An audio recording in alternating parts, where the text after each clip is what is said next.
Su Meliorasiya Sistemləri İstismarı İdarəsinin rəisi Eldəniz Xudeynatovu, xalqımızın ən əziz və qədim bayramlarından biri olan Novruz bayramı münasibətilə rayon sakinlərini və bütün Azərbaycan xalqının səmimi qəlbdən təbrik edirik.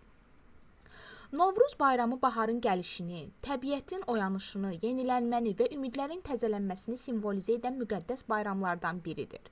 Əsrlər boyu xalqımız tərəfindən böyük sevgi və ehtiramla qeyd olunan bu bayramlar insanlar arasında birlik, mehribanlıq, həmrəyliyin möhkəmlənməsinə xidmət edir. Bu əziz günlərdə insanlar bir-birinə xoş arzularını çatdırır, küsülülər barışır, qapılar qonaqların üzünə açılır. Novruz bayramı həm də bolluk və bərəkətin rəmzi kimi qəbul edilir.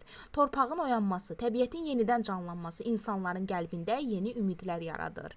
Eldəniz Xudeynatovu Novruz bayramı münasibətilə səmimi qəlbdən təbrik edir. Ona möhkəm can sağlığı, uzun ömür, ailə saadəti, bol ruzi bərəkət işlərində yeni uğurlar arzulayırıq. Qoy baharın gəlişi hər evə sevinç, sülh, əminamanlıq gətirsin. Novruz bayramınız mübarək olsun.